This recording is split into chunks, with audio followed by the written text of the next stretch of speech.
Video's coming now. There won't be much to the was gonna video. Be live on video. What's that? There won't be much to the video, as I mentioned. Yeah. We're going to have just Hindenburg and the live chat will be in the video because, well, actually, are we up yet, Steve? Say that again? Are we live? Yes, we are live. Oh, we are live. Hello, everybody. So what you should be seeing is a goofy picture of me giving a thumbs up, which we've made a freeze frame. You'll be able to see Hindenburg, in theory, and you should see the live chat room in the... oh, and Siri has gone off. I don't really want you. Stop. How do you make Siri stop? I'm not sure how to do that. Okay, go away.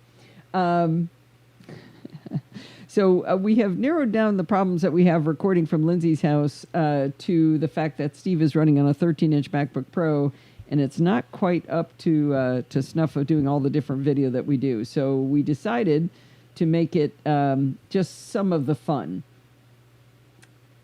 It looks like Usarian, a new. Oh, Siri. That's a new like person. Uh-oh. Oh, maybe that's what's going on. Yeah. Usarian causes Siri to light up. Oh, there we go. Mimo Live was turned down is why I was hearing you so quiet, Steve. Okay. All right. It is probably time for roll call. What do you think, Steve? Yes, by all means. As I started saying, you need a new house? No, we don't need a new house, Dudley. We are at Lindsay's house right now. I was going to say something intelligent here. Roll call. And I have forgotten what it was because I am running around putting everything in Do Not Disturb before I forget that. It's time for roll call. We have Aaliyah. I said it right, I think. And Kevin and Jason and Mike and Sandy and Steve and Michael and Usarian. And we need to tell... yeah, I did get it right, Aaliyah. And Rose, let's see, who else is in the sidebar there? Brett looks like he's sleeping. Let's see. Lindsay, the daughter. Mr. Ed looks like he's on his phone, might be here. John is here. And there, Mr. Ed made it into the chat room here. And Rose, and let's see, did I say Mike Price? We got Mike. Frank made it in. And Usarian. All right. I've got to do one thing here. So, Lindsay is going to be staffing the air conditioning. It's probably time to turn it off, Lindsay, as much as we hate to do this. It is, because it's 6 o'clock, it is down to 5 o'clock, it is down to 104 degrees. So, Lindsay's going to turn off the air conditioning for a little while, and we're going to swelter. And then I will probably put it back on during certain parts of it, or ask her to put it on. I think it peaked today at 111 and yesterday at 113. Yeah. So that's going to be nice. Yeah. Steve, I'm sorry that, I don't know if you noticed, but I switched rooms with you for a very important reason. Yeah, this is the warm one. It's about 12 degrees warmer in his room than where I am, so good luck. Oh, Drunk Nick is Usarian? Yes, I think so. Really? That's what he says. Man. And I was going to give him well, no, that's what someone else says. Oh man, I was going to call him out as a new a new person to the show. All right, turn off, amuse yourself while it turns itself off. All right, so we're going to have some fun today. I have put the show up, Steve. I don't know if you were able to see that. Good to know. You can hear the sounds of my gin and tonic if you can't see it. That's for you, Frank. Actually, Sandy said she'd like one, Steve. Here, passing Sandy a virtual gin and tonic. There you go. How is it, Sandy? Nice. Ooh, vodka and ginger ale. Ooh, is that good? That sounds good, Marty. All right. It's still playing. I still hear the air conditioning. Can you guys hear it through the recording? Actually, I'm going to do a little recording and see how much is coming through on the mic.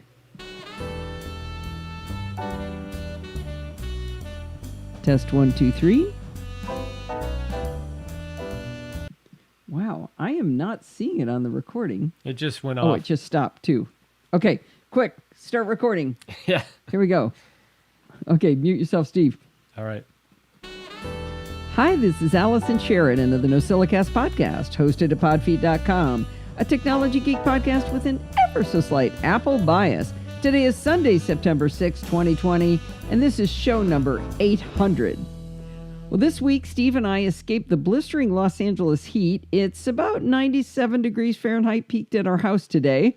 So we chose to go to San Diego to Lindsay and Nolan's house, where it tapped out at 113 degrees Fahrenheit yesterday, and I think a mild 111 today. Luckily, they have air conditioning and solar panels to drive that air conditioning and a pool if that isn't cool enough. So it was actually much more comfortable to be here than at home at our house without air conditioning or a pool. That also means that I had the wonderful distraction of Forbes and Sienna all weekend, so this show is brought to you mostly by Marty, Jill, and Ed, with one contribution by me. It's a great show because of them. Let's start out with a review by Marty. Alrighty, so how about a chapter mark? Oop.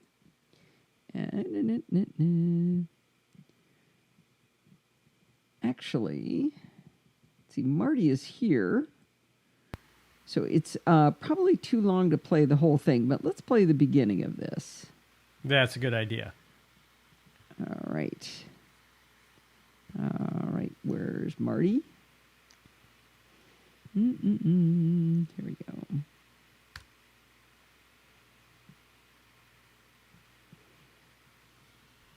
With a review by Marty. Hi, castaways. This is Marty Gensius, also known in the chat room as Drunk Nick Nolte, a.k.a. Hedley Lamar, a.k.a. Hulk Smash. I enjoy being one of those early adopters. It's provided me with boxes full of tech that I've tried and then never used again. It's a bad habit, but one of a few that I still indulge in, so cut me some slack. I did a lot of air travel prior to COVID, and my collection of old tech fits the history of improved sound and comfort. I have terrible tinnitus from genetics, too many rock concerts, and years of radio work, so I generally look for something that removes jet engine noise. I have a variety of headphones, including a pair of Beats headphones I got from my son's back-to-school deal, and a set of Bose wireless noise cancellation headphones, which are my go-to for long flights. I've owned Altic, Jaybird, and Apple AirPod earbuds. One time, I found myself in an airport having forgot my AirPods and using a vending machine to purchase some Powerbeat Pros. I just couldn't face a 5-hour flight without a sound source. For the longest time, I settled on Bose wireless over-the-ear noise cancellation headphones for the best on-plane experience and best noise reduction. My downside is that you can't slip them into your pocket, and the carrying case requires lots of fumbling and a place to stuff it when it comes time to deplane. When Apple came out with AirPods Pro and noise cancellation, I was anxious to see if they could suit me watching films on a plane and without the sound being drowned out by engine noise. The result? Bose was the best at noise cancellation, but the Apple AirPod Pros were sufficient to silence enough of the engine noise that I could substitute the AirPod Pros for the Bose and keep it all in my pocket when I travel. So naturally, I wanted to see and hear Amazon's entry into the wireless earbud market. So I purchased a pair of Amazon's Echo Buds with Bose Active Noise Reduction. The price. All right. I'm going to tease you right there. Oh, leave them hanging. What's Boy, that? Leave them hanging. I know, right? What All a right, great I'm gonna do a voice, little bit. Marty. You know, you don't sound at Yeah. all drunk either. It's amazing. By the way, your audio is cutting in and out. It's Is very it? interesting. It's probably because Yeah. I'm at 98% on my CPU right now. I think you're just bucking to get a new silicon-based Mac when they come out. Probably. Let me see if I can quit a few things here. We're going to have to do some more Patreon donations to get you a new Mac. He needs it. Thanks, Ed. Kevin put you in charge of that? Oh, it's not cutting out here on Discord. Interesting. I'm hearing Yeah. dropouts in his voice. Okay, he doesn't need a new Mac. Lindsay says he's fine. No, okay, no, no. let me do a no, real quick. No, I think it's dropping out. All right, I'm going to do a quick recording here. Muting Steve. I love getting the non-Apple perspective, especially from someone who really knows the Apple products and who has a radio voice like Marty. It sounds like the Amazon Echo Buds are a really good alternative to the AirPods Pro. I think Marty said they were $129 in his review, but by the time you're hearing this, well, actually, I can't guarantee it's when you're hearing it. When I'm talking to you about them, these actually dropped down to $90 on Amazon. I mean, that's almost worth having a spare pair. I won't have any hesitation recommending these to friends who don't want to or can't shell out the high price for AirPods Pro. To be honest, the AirPods Pro don't fit in my ears that well, so maybe I'll consider getting a pair of these. All right. So far, the temperature's good. Save and add a chapter mark. Well, why not? All right, I'm going to do a recording now. We're going to pretend that I have value to the show, not just these guys. This is the most ergonomically difficult setup here. You should see what my my wrist is having to do to reach around my microphone to type. There we go. Okay. So now I can go.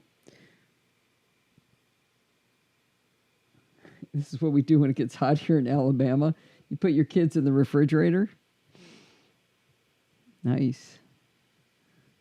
All right. I'm going to do this one. Okay. So, Lindsay, after I do this recording, almost the rest of the show will be other people. So if we end up having to turn on air conditioning because Dad's dying, we'll be okay. You must be hearing me in Mimo, not Discord, Al? Right. Okay. You had me muted. That's why you couldn't hear me. You sound good in there. Got it. All right. All right. Muting Steve. The last thing I would ever do is give any kind of medical advice on the podcast. I'm going to talk about a way to buy eyeglasses without going to an optometrist, but I am not saying you shouldn't go to the eye doctor for annual exams. Let me repeat that. I am not saying you shouldn't go to the eye doctor for annual exams. I'm a big believer in annual eye exams. I've been going to a great optometrist office nearby for over 30 years, and I love the staff there. I get my annual eye exam there, and they've been very thorough and actually spotted a few problems over the years, causing me to follow up with an ophthalmologist. But this optometrist office is in a mall in a very swanky part of town, so I've always wondered whether I was overpaying for my eyeglasses. Sure felt like it. They said my prescription was difficult because I had a wicked astigmatism, and I also wanted progressive lenses to help with my close vision. Evidently, based on the price they were charging me, these lenses required specialized artisans from a small Tibetan village to grind them accurately. Add in scratch-resistant coating, some anti-glare, with tip and tacks, they cost more than most people's house payments. Many moons ago, armed with my prescription from my optometrist, I went to one of those one-hour eyeglass places in the mall, and it was a complete and utter disaster. While they were super cool and let me watch my lenses being ground, and the price was much lower than my swanky optometrist, they simply could not grind the lenses so that I could actually see. Since that is the original problem to be solved, after 2 tries, I made them give me my money back. And that's why I've been paying through the nose for the last 30 plus years to my swanky mall optometrist's office. Last year when I met with the cataract surgeon, he said that by replacing my cataract-filled natural lens with a human-made lens, he could fix my astigmatism at the same time. He explained that the astigmatic effect is caused by the lens or the cornea or both in combination. As luck would have it, my astigmatism was caused by a little bit of both, so putting in a normal lens would only fix the part in my natural lens. So we went for the super-duper enhanced lens that would compensate for the astigmatic effect in my cornea. The price of upgrading to the astigmatism-fixing lens was another couple of house payments, but my astigmatism was gone. I swear there's a reason I'm telling you all about my cataract surgery, so bear with me. When I had the surgery, I chose to have human-made lenses that set my focal distance to 50 centimeters. That's 19 inches, which means I can see a computer screen perfectly, and I can read pretty close up. That means I have to wear glasses for distance vision, but obviously computer distance is the most important distance. Am I right? Well, after getting the human-made lenses in both eyes, I went back to my trusty optometrist, figuring I would be able to finally get nice, cheap glasses. Well, guess what? With progressive lenses, that's, bifocals without a line, no astigmatism correction at all, anti-scratch and anti-glare coating, and plastic lenses so they'd be light, the least expensive frames I could buy in their store, the glasses cost $584. I couldn't believe it. I was like, wait a minute, they're supposed to be like $50 or something now. Nope, $584. Now, you may be asking yourself why I've gone down memory lane with you about my vision and the cost of my glasses. It's because I have found a solution to this problem. During the current time, 6 of us get together once a week on a Zoom call on what we call Wine Wednesday. You may have noticed that even with wine, every conversation you get into eventually devolves into talking about the pandemic. I didn't want that to happen on these weekly calls, so I insisted that we have an agenda every week. This has been hugely successful. We have avoided the topic that just seems to consume everything right now, and I highly recommend having an agenda for your fun time on video calls with friends. On our agenda, we've had people talking about good books they've read, the best way to view celestial objects, LTE versus 5G speeds, how to decide whether to get earthquake insurance, and more. One week, our friend Lori asked to have eyeglasses added to the agenda. When it came time for our discussion, she showed off a pair of eyeglasses that she bought entirely through an online service called Zenni Optical at zennioptical.com. They suited her perfectly, and then she told us the price. I'm going to tease you with that, and I'm going to get to it at the very end of my story. Just like everyone else, I'm trying very hard to eliminate any reason to go inside any stores unless I absolutely have to. I depend on my existing glasses, of course, and I was worried, what would I do if they broke? I mean, I don't want to go into the mall, even a swanky mall, to go get new glasses. Now, that's always been a fear, but buying a backup pair just didn't make the budget cut. When Lori told us about Zenni, I thought maybe they could make me a spare set so I wouldn't have to worry. Before you can get glasses from Zenni Optical, you have to have gone to a real eye doctor, gotten your eyes checked out from that health perspective. Remember the one I'm not advising you about? Anyway, and then they have to have given you your prescription. You're going to need that prescription to supply the numbers to Zenni so they can grind your lenses. I think when most of us get our prescriptions, we look at the numbers for a brief moment and then file the prescription away, pretending we had any kind of clue what it meant. If we ever go to a new place for glasses, we'll just wave it at them and they'll know what to do with it. But I figured if I'm going to be typing these into a website, I better understand what they mean so I know what I'm doing. For each eye, you get a couple of cryptic measurements. One of them is sphere. We all know our eyes aren't spheres, so I'm not really sure why they chose that name. Sphere turns out to be the diopter. Well, gee, Mr. Wizard, that's a big help. Well, according to my trusty dictionary, diopter is, quote, a unit of refractive power that is equal to the reciprocal of the focal length in meters of a given lens, unquote. All right, we got a few photographers in the crowd here, so this might be coming into focus for us. Let's see what I did there. Anyway, I think I can make sense of this sphere number, this diopter number. On my post-cataract surgery prescription that I already talked about, both of my eyes say -2 for sphere. The minus sign means I'm nearsighted. If it's positive on yours, you're farsighted. But the 2 is the diopter, and it's supposed to be the reciprocal of the focal length in meters. If we invert the 2, that's 1/2. That's 0.5 meters. And 0.5 meters is 50 centimeters, which is the distance to a computer, or exactly what the cataract surgeon said it should be. All right, I know that was some rough math doing inverting numbers and everything. That was actually crazy to do reciprocals. All right, but we've got some even more annoying terms, and they're really important to get straight when you're ordering your glasses online. You'll see cylinder and axis. Remember, we were just saying it was a sphere, but it wasn't really a sphere. Well, guess what? They're not cylinders either. But you will see cylinder and axis, which according to allaboutvision.com, describe the magnitude and rotation of your astigmatism.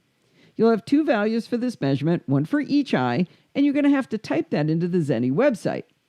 While prescriptions are very helpful, they do not say right and left eye. That would be way too easy, because doctors want to flaunt the fact that they were forced to learn Latin, so the two astigmatism measurements are written as OD and OS. Now, for all the left-handed people in the audience, I apologize for the following terms. OD means right eye, and it's an abbreviation of the Latin oculus dexter. And OS means left eye and stands for oculus sinister. Why does left always get a bad rap? I don't know. But I said I apologize. It's not my fault. All right, now that you know that your left eye is sinister, you'll know which eye is which when providing your prescription to Zenni or any other glasses manufacturer. But there's another really important measurement they make at the optometrist's office, and it's not on your prescription. They don't print it out to you. You need to know how far apart your eyes are, and in some cases, how far each one is from your nose. I'm going to start over. I think I said fart in the middle of that, didn't I? You need to know how... I think we don't want to say that. Have I missed anything? No, but I hope you did say fart. I just deleted it. Oh, shoot. I think I said you have to know how far apart your eyes are. For only Frank, if you're a flounder, the distance between your two eyes will vary. All right. Here we go. Muting Steve. You need to know how far apart your eyes are, and in some cases, how far each one is from your nose. The distance between your pupils is called pupillary distance. Glasses have a sweet spot where you want your eyeballs, so this is a very critical measurement. Zenni has a great instructional page on how to measure this distance.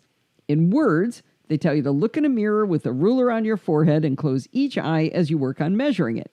They've also got a nice graphic showing what they mean. They even tell you that the average range of PD, pupillary distance, for adults and kids is different.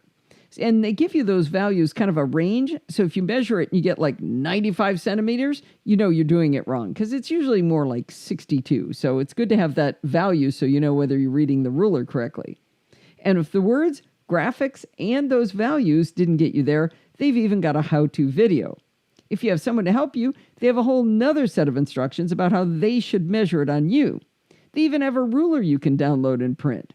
So you should be able to figure out what your pupillary distance is. Now, things get a little bit trickier if you want progressive lenses like I did. I suspect that with close vision, the location of your pupils in each lens is even more critical, so you need to tell them the distance from the center of your nose to your pupil for each eye. They call that dual PD. I discovered when Steve measured my two eyes that I'm really not symmetrical at all. In fact, one of my eyes was so far away from my nose it was outside of the range of values that Zenni would even accept. I guess I'm a mutant, and I'm sure you've all noticed this abnormality in me, and it's very sweet that none of you have ever mentioned it. All right, now that we've got all this work done, understanding our prescriptions, it's time to look at frames at Zenni Optical. Some of you may be asking yourself, why didn't you go to Warby Parker? That's an online eyeglasses service that was heavily advertised by podcasters.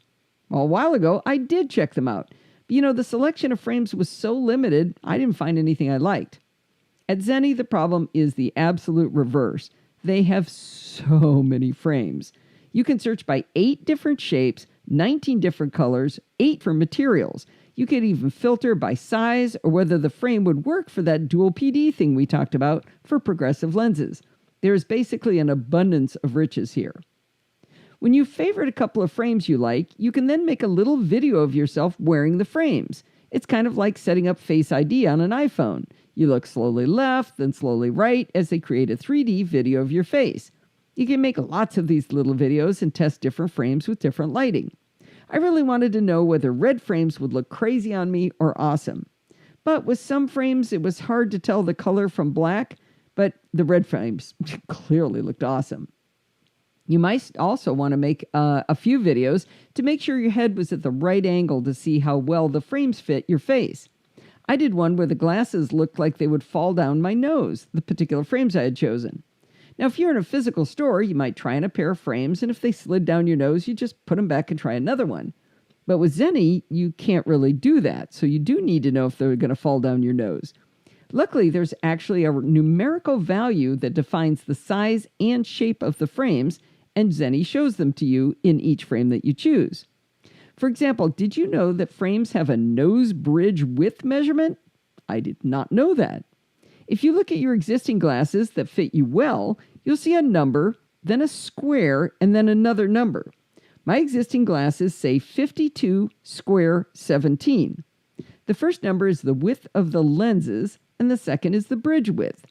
The glasses that were sliding down my nose in the little try it on video were way wider than the 17 millimeters that fit me, so the video really helped me not buy poorly fitting glasses, I should say. But knowing that number is even more important. As I peruse the plethora of frame options, I use the Zenni interface to filter my choice by lens and bridge widths, which really help me narrow down my options. Another helpful thing to measure for yourself is the total width of the frame. I suggest keeping an eye on that if you've got a head maybe on the large or small side, so you don't look silly in your new glasses. The temple length is another thing to measure, which could tell you if they'll be too long or short to bend around behind your ears. All right, it's finally time for the big reveal. I did buy those red glasses. Here is the price breakdown. The frames were $7. I paid $28 for anti-reflective coating. That's so I don't look stupid with light on them. I paid $0 extra to have 100% UV protection. I paid $4 for a pair of matching clip-on sunglasses and $2 to have my phone number engraved on the inside of the temple in case I lose those glasses. Out the door, shipped to my house with tip and tax, not having gone near any humans, I paid a grand total of $45.75. Let's recall, my last glasses from my swanky mall optometrist were $584. That's almost 13 times what I paid for my Zenni glasses. I figured these glasses couldn't possibly have the prescription set correctly. But when they arrived, they were perfect. I love these glasses. I actually stopped wearing my $600 pair, and I wear the inexpensive Zennis all the time. And remember, with the perfectly matched clip-ons for the extra $3.95, I have sunglasses too for $46. All right, let's get a slightly different perspective on the Zenni purchasing experience. You might be thinking, well, Allison, you just got lucky and they turned out to be perfect, but what would you do if you got the glasses and they didn't work well for you? It's a valid question, and perhaps Steve's experience will put our mind at ease. Steve was intrigued by my experience and decided to buy Zenni glasses of his own.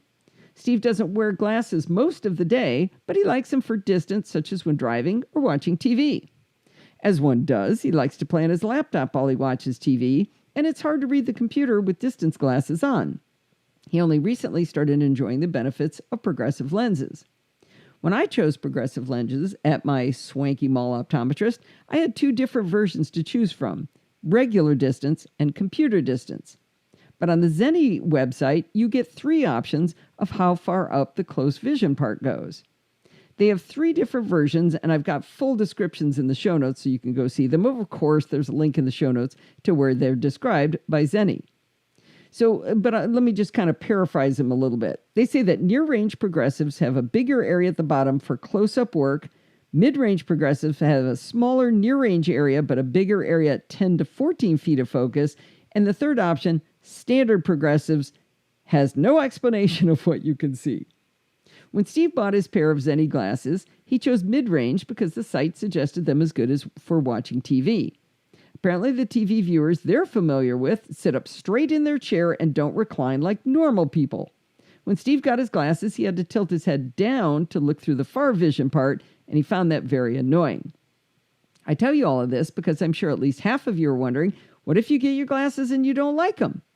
Steve contacted Zenni, and for no charge, not even shipping costs, they let him return the glasses and reorder them as standard progressives instead. Isn't that crazy? While he was at it, he actually ordered a different set of frames that were slightly narrower because the first pair looked a wee bit wide on him. He got the replacement pair in a couple of weeks, and they are perfect. Now, Steve went for fancy metal frames, so his glasses were way more expensive than mine. Out the door, he paid $92.80. The last time he went to the swanky mall optometrist, he only had the lenses replaced in his existing glasses, no frames, and those lenses alone were $578. So he got glasses and frames for $92.80. I mean, he could like sit on them every couple of months and still save money. Now, I never thought buying glasses online would be a viable option because there was no way I'd be able to get a good fit or be able to tell how they looked on my face or would actually be able to see well with them, but Zenni has won me over. I do worry who will adjust my glasses if I bend them. For 1/13 the cost, I just buy new ones if I do that. I do have one warning about Zenni, though. They start sending you emails with pictures of glasses, and at the price they charge, I'm pretty sure I'm going to be buying another pair for different occasions. Ooh, look, they even have prescription safety glasses. I need those. By the way, did I mention you should still get your eyes checked by a real eye doctor? Whew. Nice, John. There's some zany glasses. All right. There were a lot of typos in that. I don't think I refreshed the original very well on that one. Kevin suggested All you right. do a save in chapter mark. Oh, he does. A save, huh? Well, how about if I do a support the show first? Okay. All right, here we go. Hi, Dodger. Every once in a while, you might hear a little bark. I could barely hear him. I'm sure you guys couldn't hear him. All right. No, just record. Here we go. This week's hero of the show is Richard Piazza, who decided that now was the perfect time to become a patron of the Podfeet podcast. He went to podfeet.com/Patreon and he signed up to pledge money to help support the show. This show is a labor of love, as are all the Podfeet podcasts, but Richard and others like him demonstrating financially that they get real value from the content, well, that really makes a difference to me. If you too find value in the show like Richard does, please consider joining Patreon to show your support. All right. So Michael's Time for questioning. Jill. Michael's questioning Dodger's name because we're in San Diego. Oh, well, Lindsay's going to have to explain that. Well, I did mention they are really tried and true Dodger fans.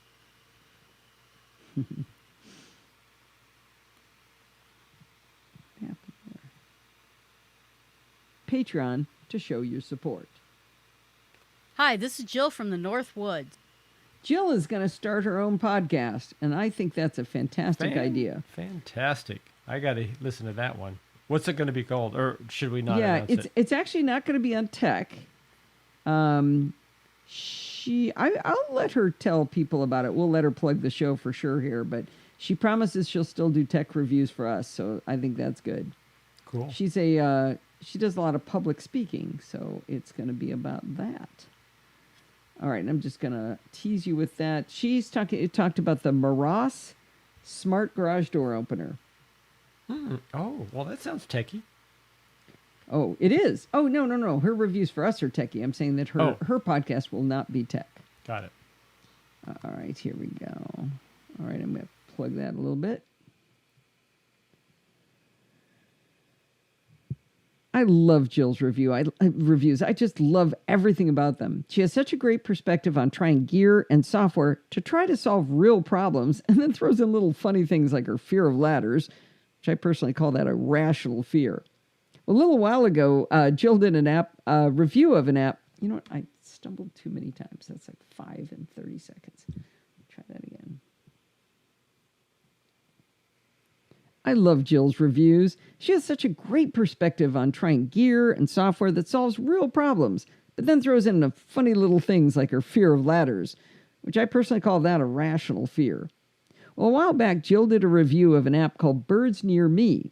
This flew over Lindsay's yard, and I confidently said, "That's a red-tailed hawk." To which Lindsay replied, "No, Mom, it's a red-shouldered hawk. I found that out using Birds Near Me from Jill." Fine.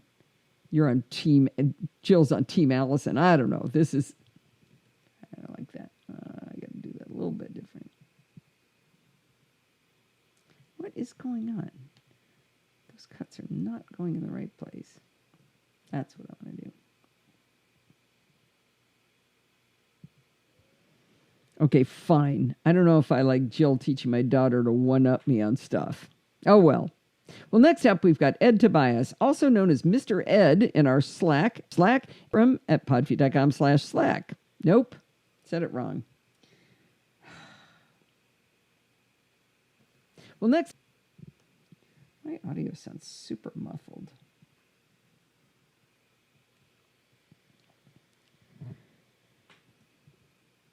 Stop. Jeez. Get this right.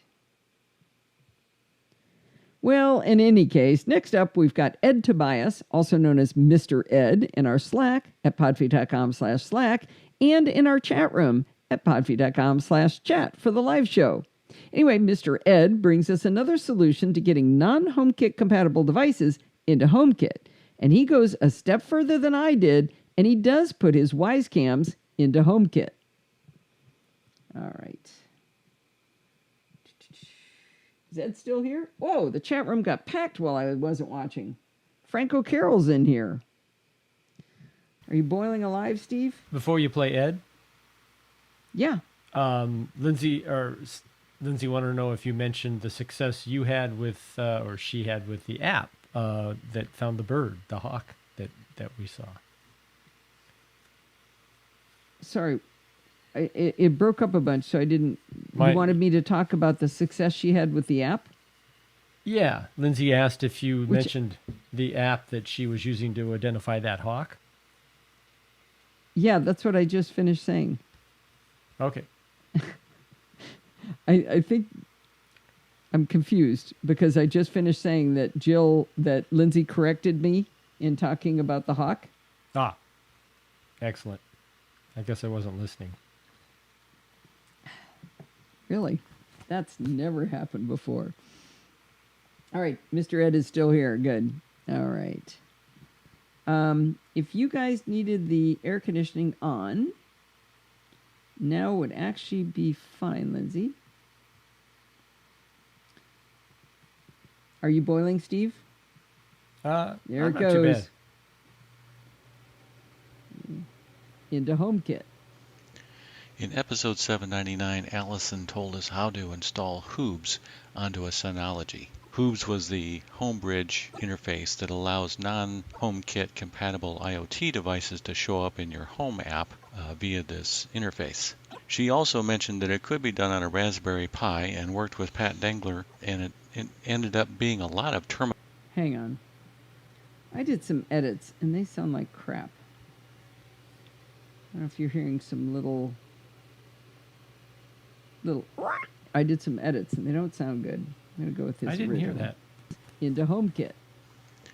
In episode 799, Allison told us how to install Hoobs onto a Synology. Hoobs was the Homebridge interface that allows non-HomeKit compatible IoT devices to show up in your Home app via this interface. She also mentioned that it could be done on a Raspberry Pi and worked with Pat Dengler, and it ended up being a lot of terminal commands. Well, thanks to Bart, Allison, and Helma, a copy of the Taming the Terminal ebook, I am not afraid of the terminal app anymore. So I wanted to give it a try. I decided, instead of using Hoobs, to go to homebridge.io and download it directly from there and see how difficult that was. After going to homebridge.io, I scrolled down the page a ways and found how to install Homebridge on a Raspberry Pi. There's a download link, but right below that there's a Getting Started link. That's where you want to click. That gives you step-by-step instructions on how to install Homebridge on a Raspberry Pi. It's actually quite easy, and I felt disappointed. I opened the terminal once. So I'm not sure exactly what Allison and Pat were doing, and I'll have to ask her about that later. But I found this to be a very easy solution. What you do is you click on the link for the latest version of Homebridge to install on the Raspberry Pi. It's on the Get Starting page. Once it's downloaded, then you download the app Etcher, which does a job of flashing that Raspberry Pi image to an SD card. It's pretty straightforward. It's a simple app, and it was quite easy to use. The link to the Etcher app is on the same page as the instructions. So once that was downloaded, I flashed the mini SD card with the Raspberry Pi Homebridge image, removed the SD card, plugged it into my Raspberry Pi. I plugged that into power and turned it on. Now, you can connect via Wi-Fi, but I found that to be a little bit problematic sometimes, so I used a direct connect via Ethernet. I connected it to my network switch. There's no need to bother hooking up a keyboard or a monitor to the Raspberry Pi because it just hooks up directly to Ethernet and then you connect it via the web. Once powered up, you simply go to a browser on your laptop and you type in the local link for the Homebridge app, which they give you in the instructions.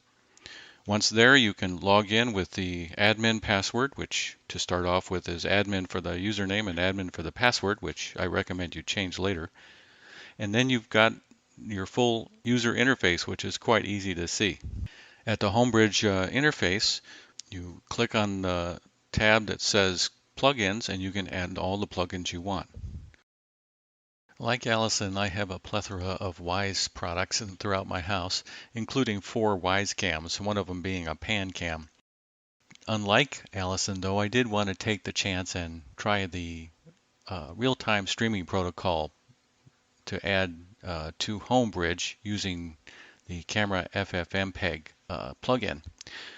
So what I did was I took 2 of my Wyze cams and I took out the SD card and saved it and tucked it away nice and safe so I could go back to the original firmware if I needed to or wanted to. And I took some new SD cards and flashed the real-time streaming protocol firmware from Wyze onto those. Yeah, it's a really easy process, and there is a link that I can provide in the show notes that goes directly to the Wyze support page, which tells you exactly how to do it. So it's not a problem at all. Once you flash the firmware to the SD card, install it in your Wyze cam, then you go back to your Wyze app and you open up that camera. You go to the little gear icon in the upper right corner of that page and go to Advanced Settings. In the Advanced Settings, you'll find at the very bottom of the page of Advanced Settings another button called RTSP. So you click on that and that takes you to the RTSP section of the camera now that you have the new firmware in there. In the RTSP page, you have to enter a username and a password, which is used to build the URL, which will allow the Camera FFmpeg plugin to access the camera. So you pick a username and a password, and you say Generate URL. Then you click the button that says Copy. After generating the URL in the Wyze app, it's always a good idea to check it out and see if it works. Make sure that the firmware got in the SD card okay and that your Wyze cam is working okay. So one easy way to do that is to take that URL and plug it into a viewing app. I use Video LAN Client, VLC. It's easy to find. I think it's on the App Store. I'm not sure. If not, you can find it on the internet quite easily. In the Video LAN Client app, under the File menu, you'll click on Open Network. That brings up a window which allows you to plug in the URL. You just paste in the URL that you copied from the Wyze app, hit the return, and it should bring up another output of your Wyze camera. With that done, it's time to set up Homebridge. Go to the Homebridge page using your browser and click on Plugins. You can search for Camera FFmpeg and do the install on Camera FFmpeg. Once the install is complete, click on the button that says Settings, and that'll bring up a page where you can put in the information like the name of the camera you want to give the name, and then also the URL. Before you paste in the URL from the Wyze app into that field, you need to add a -i space before that. It says that in the page, but just to make sure you do that because otherwise it won't work. You do that and then paste in the URL you copied from the Wise app. And then I clicked on the enable audio because it also allows you to then listen to the audio from the camera. And then hit save. Once you hit save, you're back at the Homebridge main UI page. You click on the power button in the upper right corner to reboot the Homebridge server, and then that's it. Now you should be able to go to your home app in your phone, open it up, and you should be able to see the WiseCam streaming into your home app. And that's it. Well, I like the Homebridge installation on the Raspberry Pi. It was very easy to do and really didn't take me long at all. Perhaps 10 minutes just to do the flashing of the card and plugging it in. After that was just hooking up of the WiseCams, and that also didn't take very long at all. So give it a try. I hope you like it.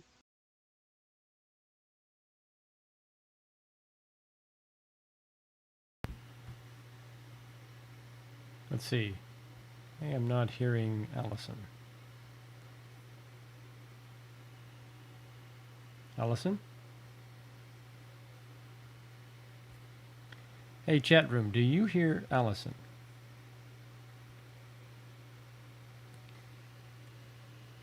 Okay, it's not just me. Evidently you do hear me. Yes, okay. Hold on, folks. I think she will be right back. Allison who? Some Allison, I think she goes by Pod Feet.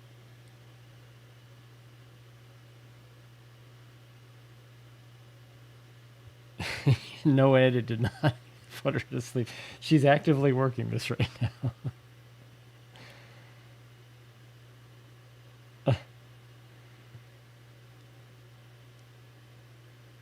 Marty.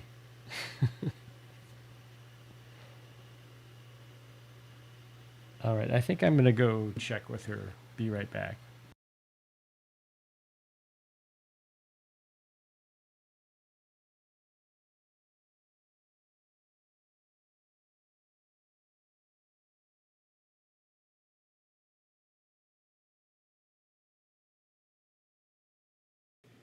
Okay, I'm back. When Steve came in to tell me that I was covering up Hindenburg with my microphone, I muted my microphone using Sound Source. All right. So, Linz, can you kill the air conditioning and we will bring this show home? Bubba's your Uncle Mike is dead. Who is Mike? What? That's a terrible thing to say. Uh-oh. Did Jason authorize Marty to do GIFs? Mic drop. Nice. Yeah, that's Do you realize I had to convert Eucerin to Marty, Dudley to Jason in order to pull off that sentence? That was pretty impressive. Yes. Considering I don't, I can't remember anybody's name in real life here. I'll change it next week. Thanks. Just to keep my mind crisp. You know, I work out at a gym, or I used to, in the before times, where we have to put in a 4-digit combination to our lockers. And I thought for a while maybe it would be a good brain exercise to just change the combination every day. So I'd be forced to remember that 4-digit code. Don't do that. Actually, I also thought of another thing. So if you've got a 4-digit code to get into your locker, what are the chances that that 4-digit code is the 4-digit PIN to your ATM, right? To your ATM card? I'm thinking it's a pretty high chance. So all I have to do is be next to people at the gym. You know, I go to the same locker all the time. I can watch people. I can watch what number they dial in. Allison. And guess what is inside? Guess what's inside their locker if I memorize their PIN? Their purse with their wallet with their ATM card. So I think this is a great idea for stealing money. What do you think? I think it's good. Oh, it's a great idea, right? Yes. Hey, Allison? I don't condone that in any way. What? Are you? Oh, you are hearing me. Good. Okay. Yeah. I couldn't tell. What, am I just ignoring you? All right, I have like 30 seconds to record here. Talk about sinister. Yeah, I probably shouldn't have said that on a live video, huh? That idea. It's really a PSA here. Don't use your ATM pin as your locker combination. Or I'm just saying. Any combo. Yeah, maybe not use that one for two things. All right, we're going to bring it home. Here we go. Muting Steve. Well, that was really great, Ed. You know, I got to go ask Pat, what were we doing faffing about in the terminal there doing Homebridge? I don't honestly remember, but I'll go ask her. Anyway, I'm really sorry that you didn't get to play with your terminal skills that you learned from your Taming the Terminal ebook. That was a nice little shout out. But you know what? That's going to wind us up for this week. I do definitely want to thank Ed and Jill and Marty for making this a full show and allowing me time to spend time with my grandchildren. But do not forget to send in your dumb questions, comments, and suggestions. You can do that. How? By emailing me. I wonder what my email address is. Everything good starts with podfeed.com or ends with podfeed.com, so it's Allison@podfeed.com. If you want to follow me on Twitter, @podfeed. Remember, everything good starts with podfeed.com. We said that. It's Patreon. You want to go to podfeed.com/Patreon.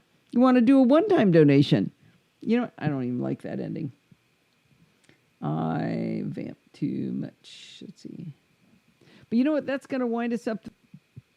Boy, is that muffled sounding. I got to work on this audio with this mic. I mean, I know it's a Rode mic, but that is. Hang on. What did I do? You want to do a one? Nope. There we go. Muting Steve. What the heck is going on? Stop. Okay, get rid of that. Escape. Put the cursor there. Start recording. Save. But that is going to wind us up for this week. I want to give big thanks to Ed, Jill, and Marty for making this a fantastic show. I really enjoyed it. Don't forget to send in your dumb questions, comments, and suggestions. You can do that by emailing me at allison@podfeed.com. If you want to follow me on Twitter, @podfeed. Remember, everything good starts with podfeed.com. You can be cool like Richard and become a patron by going to podfeed.com/Patreon. You want to do a one-time donation instead of a recurring donation? You can do that too at PayPal. How do you get there? podfeed.com/PayPal. You want to join our Slack community? So much fun in there. podfeed.com/Slack. If you're more of the Facebook persuasion, podfeed.com/Facebook to get to our Facebook community. And if you want to join in the fun of the live show, head on over to podfeed.com/live on Sunday nights at 5 p.m. Pacific time and join the friendly and enthusiastic NosillaCastaways. Thanks for listening and stay subscribed. There we go. AC on, Lindsay. Alert, alert. AC on. We would like AC on. Gotcha, she says. And Marty finishes little with, and Bob's your uncle. much? And Bob's your uncle. There it is. AC on. Thanks for listening and stay subscribed. Alrighty. I believe we have a show. Thank you, everybody, for coming. We are going to do production time now. And, oh, wait. Forbes wants to say goodbye. Do you want to say goodbye? Okay, hang on. Let's put on the headphones so you can talk to Pip here, too. Whoops. What? You got to get your headphones on. Here we go. Okay, say hi to Pip here. Hi, Pet Bear. Hello Did again, you there, burp while you Forbes. were talking? Yeah. Yes. Good to see you or hear you again. What? Shh. You could say goodbye to the live audience. Say goodbye, everybody. Goodbye, everybody. Goodbye, Forbes. Goodbye, everybody. Okay, Mike Price says hi. Sandy says bye, especially Forbes. Ed says so cute. Marty says we will never be far apart. That's good. Thank you. Frank says bye. John says bye to Forbes. Oh, this John? Do you remember the bear you got from NASA? Oh. Do you remember that one? This is John right here. He's called NASA Nut. You remember he's silver. He's got a silver space suit on. Do you remember your bear? Not John, the bear. Yeah? You do? Okay. No, I know. You don't remember? Oh, I'll find it for you. It's been a hang while. on. It's We're all been a tangled full up. year. I'm glad you came to say goodbye. Well, I'm going to say goodbye, everybody. True, John. All right. We'll see you guys later. I'm going to sign out now. Cut us off, Steve. Good night, Gracie.